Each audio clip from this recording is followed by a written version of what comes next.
I give the call to the member for Riverina. Thank you, Deputy Speaker. Jane McNamara is one of those rough-and-tumble, down-to-earth, say-it-as-it-is mayors we all know and love in regional Australia. She's been Mayor of Flinders Shire, centred on Hughenden in north-western Queensland for 8 years. Jane is someone who can see a fake, a fraud, a phony, someone who is insincere from a mile away. She rates highly one Scott Morrison, the outgoing member for Cook. "Give him my best," Jane said when I spoke to her last night. "Tell him I'm sending virtual hugs his way." Mayor McNamara well remembers the member for Cook's visits to Cloncurry, Julia Creek and McKinley during that terrible natural disaster that hit her region in early 2019. The people in those far-flung Queensland towns have not forgotten those visits, and nor will they. The member for Cook, as Prime Minister, brought funding and, perhaps more importantly, hope to those flood-affected communities, and they appreciated it. It saved them. Not only did he stop by, but he returned later to see how they were faring. That is the measure of the man and underlines the leadership he showed on that and many, many other issues.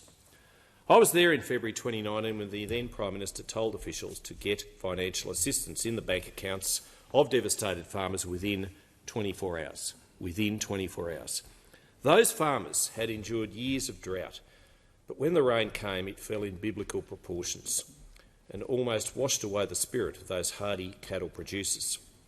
They were on the brink. 3 years of rain had fallen in just 10 days. The Prime Minister was having nothing of bureaucratic delays and obfuscation. Get the money to them and do it within 24 hours, he insisted. He instructed. It was a decisive moment. Stirring stuff, Morrison style. On the 24th of August 2018, the day the member for Cook was elected Liberal leader and later Australia's 30th Prime Minister, we had a meeting immediately after his party room ballot. I remember it clearly. As the Nationals leader at the time, I sat down with the Prime Minister-designate to sort out what directions our parties, different but together, would go on certain pressing issues, and there are a number of them.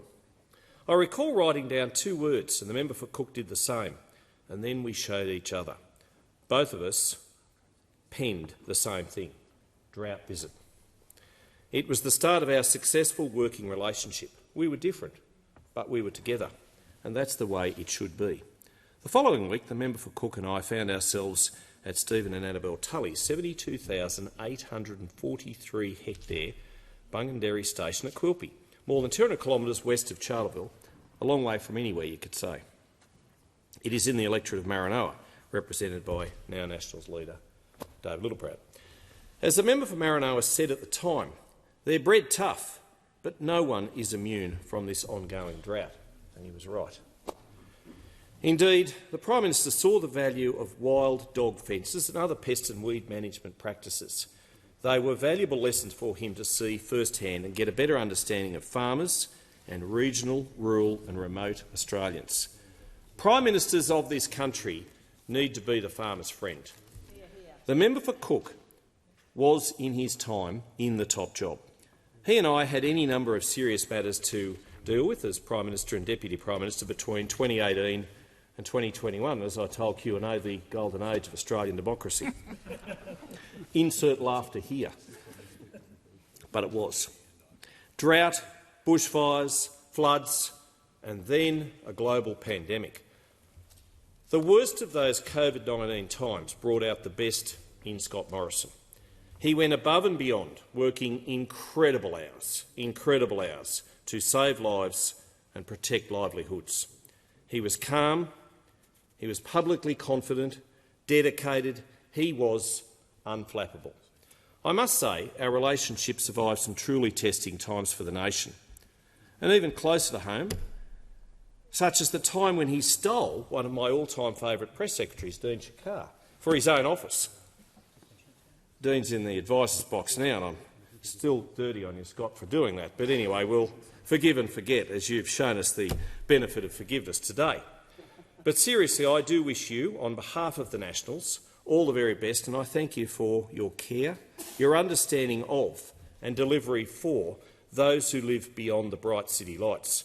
Personally, on behalf of Catherine and I and our family, thanks for your friendship, your support and your good humour. I'm not going to mention bad Santa nor the census. Insert laughter here. May you, Jenny, and your girls, Abby and Lily, and your mum, Marion, enjoy good health, happiness and every success in the future.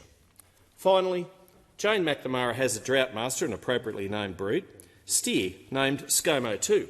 This now 800-kilogram bullock was a mere potty calf, you'll remember, in the midst of the 2019 floods, and the Prime Minister gave it a feed as the camera snapped happily away.